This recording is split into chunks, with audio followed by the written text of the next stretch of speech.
Just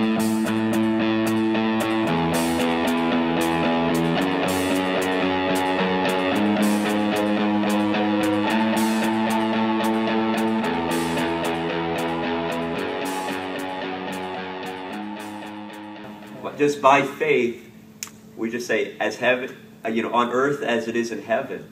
And do you believe part of that? I believe part of the priority of what the Lord is doing is to make us these people who live out of that love for Him, love for people, but primarily we know we establish it by loving Him first. Yeah. Not that there's any, dualistic thinking, but we understand we love Him, then we love other people. Yeah. But do you believe that that's where we'll find our greatest root? Well, there is no other root. Yeah. No, He is the vine, and we are the branches. It's like, I didn't mean to demean that question. Right. It's just, we have no other place. So the presence of God is like the calibration of our souls. Yeah. So the more we know Him, the more we know who we are, and the more we understand what we're called to do. So if we really don't have that issue settled, like John 15, abide in the vine,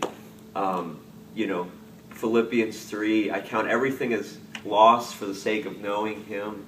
Philippians, pray without ceasing. This is the act of abiding in the presence of God. And so that reality is what Father's calling us to individually, is in families, corporately, and I believe it's going to affect cities. That just the overwhelming presence of God, is going to overshadow cities and regions.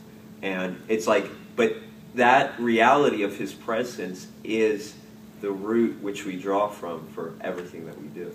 Yeah.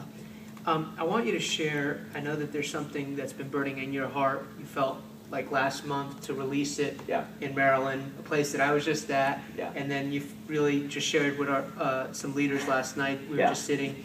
Can you share that? Because I feel like that plays into this dimension of the Lord rebuilding the tabernacle of David. Yeah. About 10 years ago, I was driving in my car, and I had an open vision, and I just began to see this vision play out before me. And this is the vision. The vision was, I saw a gathering of hungry people waiting for the meeting to start, but specifically they were waiting for the leader that was supposed to lead the meeting come in.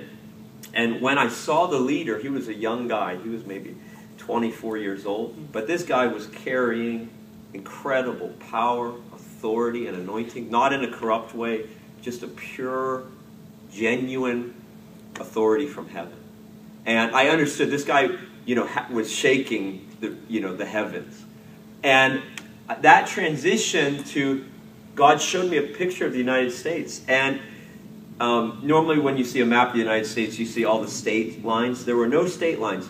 But instead, I saw regions, almost like a treasure map, started getting highlighted all over the United States. And all of a sudden, after these regions got highlighted, faces started popping up, men and women, different age groups. Many of them were very young, maybe 20-something. And the Father just began to tell me that God was going to raise up just a wave of apostolic messengers in the United States that were going to be shaking the heavens, establishing communities of worship and adoration, and really moving with miracle signs and wonders in the purest sense. And the Lord said that in the regions that these faces were over, these people, these men and women, they would be very well known. But if you were outside of their different regions where the Father had given them authority, you may never hear their name. Of course, that's like what we're all looking for, nameless, faceless generation. And that the Lord even said to me, though, but some of these communities that they would be starting within religious circles, some would say they're illegitimate churches. Wow. And so that was the vision. Well, what's unique, that's a good vision. But what's unique is He never told me to share it with anybody. Yeah. And so I just sat. The first time He showed you that was 10 years ago. It was about 10 years ago. Wow. And so I've just been sitting on it for about 10 years. And I've shared it with maybe, a handful of my closest friends. But I never shared it publicly or corporately. When I was in Maryland about 2 months ago, the Lord, I said, God, what do you want me to share? And he said, share that vision. I said, well, I will, but like... That was at Redemption House? It was at Redemption House, and... I just always find the location of things interesting. Yeah, Arnold, Maryland. I was in Arnold, and then the next night at Darlene and Roy Curry's house.